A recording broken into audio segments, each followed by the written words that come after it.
ఏపీలో రేపటి నుంచి ఇంటర్మీడియట్ విద్యార్థులకు డొక్కా సీతమ్మ మధ్యాహ్న భోజన పథకాన్ని అమల్లోకి తీసుకురానుంది ఏపీ ప్రభుత్వం. రాష్ట్ర వ్యాప్తంగా 475 ప్రభుత్వ జూనియర్ కళాశాలల్లోని 1,48,419 మంది ఇంటర్మీడియట్ విద్యార్థులకు ఈ పథకంలో భాగంగా భోజనం అందించనున్నారు. విజయవాడలో మంత్రి నారా లోకేష్ ఈ కార్యక్రమాన్ని లాంఛనంగా ప్రారంభించనుండగా రాష్ట్ర వ్యాప్తంగా మంత్రులు, ఎమ్మెల్యేలు కార్యక్రమంలో పాల్గొననున్నారు. దెబ్బతిన్న ఇంటర్మీడియట్ విద్యను బలోపేతం చేసేందుకు విద్యా, ఐటీ శాఖల మంత్రి నారా లోకేష్ నిర్మాణాత్మక చర్యలకు శ్రీకారం చుట్టారు. ప్రభుత్వ కళాశాలల్లో విద్యార్థుల హాజరు శాతం, ఫలితాల మెరుగుదలకు పలు చర్యలు చేపట్టారు. ఇందులో భాగంగానే మధ్యాహ్న భోజన పథకాన్ని అమలు చేయాలని నిర్ణయించారు. విజయవాడ పాయకరావుపురంలోని ప్రభుత్వ జూనియర్ కళాశాలలో మధ్యాహ్న భోజన పథకాన్ని లోకేష్ ప్రారంభిస్తారు. 475 ప్రభుత్వ జూనియర్ కళాశాలల్లో 398 సమీపంలోని పాఠశాలలకు అనుసంధానమై ఉన్నాయి. అక్కడ భోజనాలను తయారు చేస్తారు. మిగిలిన 77 కళాశాలలకు కేంద్రీకృత వంటశాలలకు అనుసంధానించారు. ఇంటర్మీడియట్ విద్యార్థుల మధ్యాహ్న భోజనం అమలుకు ఈ ఏడాది 27.39 కోట్ల రూపాయలు ఖర్చు చేయనుంది ప్రభుత్వం.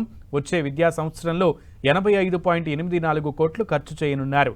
ఈ ఏడాది ప్రభుత్వ జూనియర్ కాలేజీలు, మోడల్ స్కూల్స్, కస్తూర్బా గాంధీ విద్యాలయాలు, హైస్కూళ్లలో విద్యను అభ్యసిస్తున్న 2 లక్షల మందికి పైగా ఇంటర్మీడియట్ విద్యార్థులకు ప్రభుత్వం ఉచితంగా పాఠ్య పుస్తకాలు, నోట్బుక్స్, స్కూల్ బ్యాగులను ప్రభుత్వం పంపిణీ చేసింది.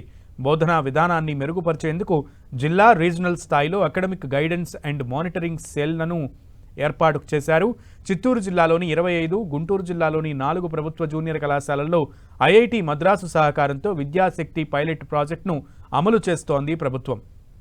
ముఖ్యంగా దీని ద్వారా మ్యాథ్స్, ఫిజిక్స్, కెమిస్ట్రీ, ఇంగ్లీషు సబ్జెక్టుల్లో విద్యార్థుల సామర్థ్యం పెంపుదలకు కృషి చేస్తున్నారు. ఐఐటి మద్రాసులో శిక్షణ పొందిన నిపుణులైన అధ్యాపకులతో ప్రతిరోజు సాయంత్రం 4 గంటల నుంచి 5 గంటల వరకు జూమ్ మీటింగ్ ద్వారా విద్యార్థులకు ఆయా సబ్జెక్టుల్లో మెళుకువలు నేర్పిస్తున్నారు. క్రమం తప్పకుండా పేరెంట్ టీచర్స్ సమావేశాలను నిర్వహిస్తూ విద్యార్థుల ప్రోగ్రెస్ కార్డులను తల్లిదండ్రులకు అందజేస్తున్నారు. రోజువారీగా విద్యార్థుల పనితీరు, హోంవర్క్, గైర్హాజరు వివరాలను వాట్సాప్ గ్రూపుల ద్వారా సమాచారాన్ని తెలియజేస్తున్నారు. మౌలిక వస్తువులపై కళాశాలల వారీగా స్టార్ రేటింగ్ ఇచ్చి మొదలగు చర్యలను మెరుగుదలకు సంబంధించి చర్యలను చేపడుతుంది ప్రభుత్వం.